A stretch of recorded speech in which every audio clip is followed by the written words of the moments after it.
কথা বলতে এসেছি। চাপাবাজি ডক্টর ইউনূস সরকারের একমাত্র অবলম্বন, এই প্রসঙ্গটি নিয়ে আপনাদের সামনে কথা বলবো। আপনারা খেয়াল করেছেন যে গতকালকে বাংলাদেশের মূলধারার গণমাধ্যম এবং সামাজিক যোগাযোগ মাধ্যমে একটি খবর চাউর হয়েছে, সেটি হচ্ছে বিশ্বের সবচেয়ে ক্ষমতাধর দেশের তালিকায় বাংলাদেশের অবস্থান 47তম। এতে দাবি করা হয় অন্তর্বর্তী সরকার মাত্র 8 মাসে বাংলাদেশে 47তম ক্ষমতাধর রাষ্ট্রে পরিণত করেছে। অন্তর্বর্তীকালীন সরকারের যুব, ক্রীড়া, স্থানীয় সরকার, পল্লী উন্নয়ন ও সমবায় মন্ত্রণালয়ের উপদেষ্টা যিনি সমন্বয়ক থেকে উপদেষ্টা হয়েছেন, তিনি তার ভেরিফাইড ফেসবুকেও এমন পোস্ট করে দাবি করেছেন। এই দাবির সূত্র হিসেবে উল্লেখ করা হয়েছে ইউএস নিউজ নামের একটি ওয়েবসাইটের নাম।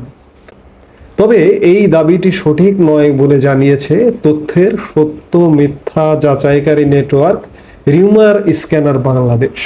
রিউমার স্ক্যানারের অনুসন্ধানে দেখা গেছে এই সংক্রান্ত তালিকা সর্বশেষ প্রকাশিত হয়েছে 2024 সালের 10ই সেপ্টেম্বর। সেখানে র্যাঙ্কিংয়ের জরিপ হয়েছে 2024 সালের 22 মার্চ থেকে 23 মে পর্যন্ত। অর্থাৎ সর্বশেষ যে র্যাঙ্কিং ইউএস নিউজের ওয়েবসাইটে রয়েছে, সেটি বাংলাদেশের বিগত আওয়ামী লীগ সরকারের সময়ে হওয়া জরিপের উপর ভিত্তি করে প্রকাশিত হয়েছিল। মূলত 2025 সালের র্যাঙ্কিং এখনো প্রকাশই করেনি ইউএস নিউজ। রিউমার স্ক্যানারের অনুসন্ধান থেকে জানা গেছে ইউএস নিউজ মূলত মার্কিন মিডিয়া কোম্পানি, যারা সংবাদের পাশাপাশি গত কয়েক বছর ধরে নিয়মিত বিভিন্ন ক্যাটাগরির র্যাঙ্কিং ও বিশ্লেষণ প্রকাশ করে আসছে। রিউমার স্ক্যানার ইউএস নিউজের ওয়েবসাইটের বিভিন্ন সময়ের আর্কাইভ বিশ্লেষণ করে দেখেছে সাইটটি প্রতি বছরের সেপ্টেম্বরে এই র্যাঙ্কিং প্রকাশ করে থাকে এবং এ সংক্রান্ত জরিপ হয় সে বছরের এপ্রিল থেকে জুলাইয়ের মধ্যে। 2023 সালেটি প্রকাশিত হয়েছিল ওই বছরের 6 সেপ্টেম্বর এবং জরিপ কার্যটি পরিচালিত হয়েছিল 17 মার্চ থেকে 12 জুন। 87 দেশের মধ্যে ক্ষমতার দিক থেকে সে বছর বাংলাদেশের অবস্থান ছিল 40তম, আর সব মিলিয়ে 69তম। 2022 সালের তালিকাটি প্রকাশিত হয়েছিল ওই বছরের 27 সেপ্টেম্বর। জরিপ হয়েছিল 23 এপ্রিল থেকে 13 জুলাই। 85 দেশের মধ্যে ক্ষমতার দিক থেকে সে বছর বাংলাদেশের অবস্থান ছিল 44তম, আর সব মিলিয়ে 71তম। সম্প্রতি দাবি করা হয় বাংলাদেশ 123তম স্থান থেকে উন্নীত হয়ে 47তম অবস্থানে এসেছে। তবে ওয়েবসাইটটির আর্কাইভ বিশ্লেষণ করে রিউমার স্ক্যানার জানিয়েছে বাংলাদেশ এই র্যাঙ্কিংয়ে প্রথম অন্তর্ভুক্ত হয় 2022 সালে। ওই বছর থেকে পরবর্তী সময়গুলোতে র্যাঙ্কিংয়ে অন্তর্ভুক্ত দেশের সংখ্যা ছিল যথাক্রমে 22-এ 85টি, 23-এ 87টি, 24-এ 89টি। এ পর্যন্ত কোনো বছরেই র্যাঙ্কিংয়ে 123টি দেশ অন্তর্ভুক্ত ছিল না। ফলে বাংলাদেশের কখনো 123তম অবস্থানে থাকার দাবি বাস্তবসম্মত নয়। 2024 সালের সেপ্টেম্বরের এই র্যাঙ্কিং নিয়ে হঠাৎ আলোচনার কারণটা কি, সেটি রিউমার স্ক্যানার যাচাই বাছাই করে দেখবার চেষ্টা করেছে। সেখানে দেখা গেছে যে গ্লোবাল স্ট্যাটিস্টিক্স নামের একটি এক্স অ্যাকাউন্ট থেকে 6 এপ্রিল রাতে ইউএস নিউজকে সূত্র দেখিয়ে শিরোনামে 2025 সালের র্যাঙ্কিং দাবি করে এ সংক্রান্ত একটি পোস্ট করা হয় বলে নিশ্চিত হয়েছে রিউমার স্ক্যানার। আর সেখান থেকেই বাংলাদেশের গণমাধ্যমে এসছে, উপদেষ্টার ফেসবুকে পেজে এসছে। আমি আলাপটি শুরু করেছিলাম যে চাপাবাজি একমাত্র অবলম্বন এই সরকারের। এই সরকারের গত 8 মাসে কৃতকর্ম বা সাফল্যের চেয়ে বলাটাও ভুল হবে, কোনো সাফল্য আমি অন্ততপক্ষে দেখতে পারি না। যদি সরকার সফল হয়, এই সরকারের সাথে তো আমার কোনো বিরোধ নেই, কিংবা আমি কোনো দলকানা কোনো বিশেষ দলের এজেন্ডা বাস্তবায়ন করতে এসছি তা তো না। কেউ তো আমাকে প্রমাণ করতে পারবেন না যে আমি কোনো দলের সাথে যুক্ত।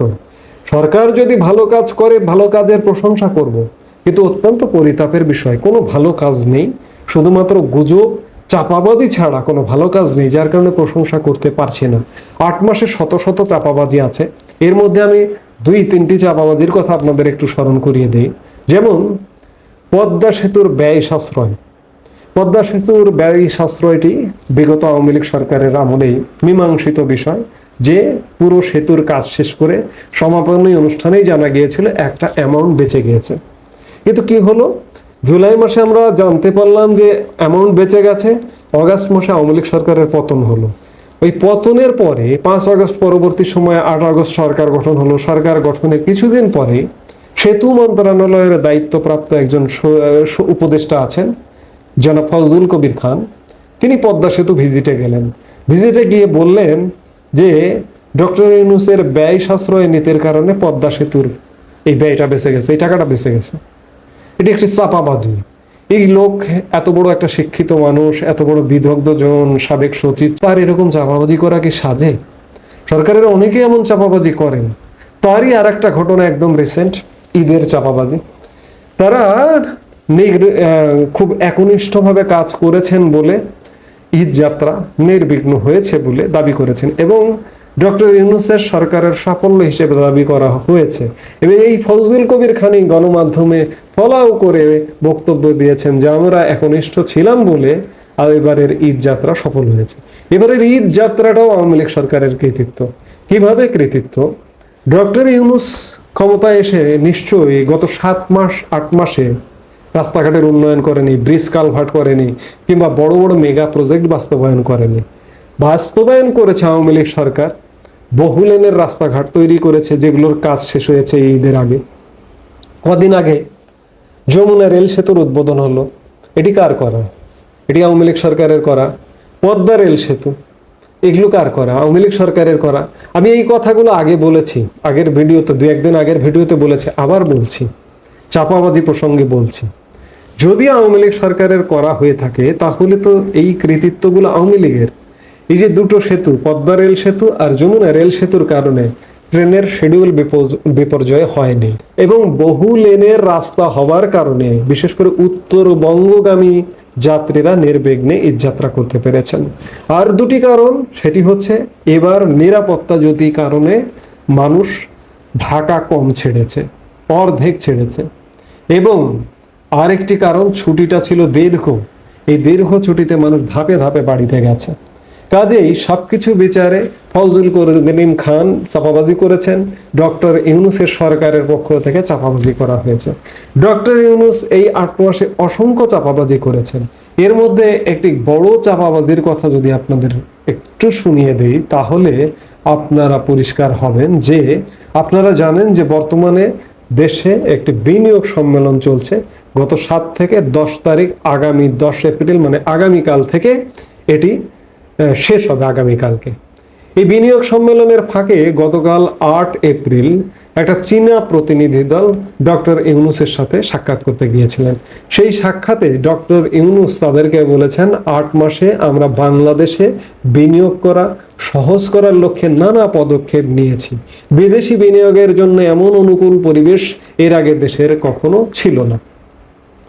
এটা একটা টাটকা চাপাবাজি। টাটকা এই জন্য বলছি, 8 তারিখের আগের দিন 7 এপ্রিল বাংলাদেশে কতগুলো বহুজাতিক কোম্পানি, বাটা থেকে শুরু করে এই ধরনের যতগুলো বহুজাতিক কোম্পানি আছে, কেএফসি, বিএফসি, এই কোকা-কোলা, এফএফসি, স্প্রাইট, এগুলোর সাথে কি ব্যবহারটা করেছে বাংলাদেশের তৌহিদি জনতা আপনারা জানেন। তাহলে বাংলাদেশে বিনিয়োগ পরিবেশটা কেমন অনুকূল আপনারাই অনুমান করতে পারেন। আমি আলাপটি শুরু করেছিলাম যে এই সরকারের একমাত্র সম্বল হচ্ছে চাপাবাজি। আপনারা যদি গভীরভাবে অনুভব করেন তাহলে এটি হাড়ে হাড়ে বুঝতে পারছেন যে একমাত্রই সম্বল হচ্ছে চাপাবাজি এবং চাপাবাজির মাধ্যমেই এই সরকার টিকে থাকতে চাইছে। কিন্তু সেই টিকে থাকা চাপাবাজি করে, মিথ্যে কথা বলে যে জয় হয় না, সত্যের জয় যে অবশ্যম্ভাবী আমরা বারে বারে দেখেছি, আমরা বর্তমান সরকারের ক্ষেত্রেও সেটি দেখব। এই মুহূর্তে এ পর্যন্তই। সবাই ভালো থাকুন, সুস্থ থাকুন।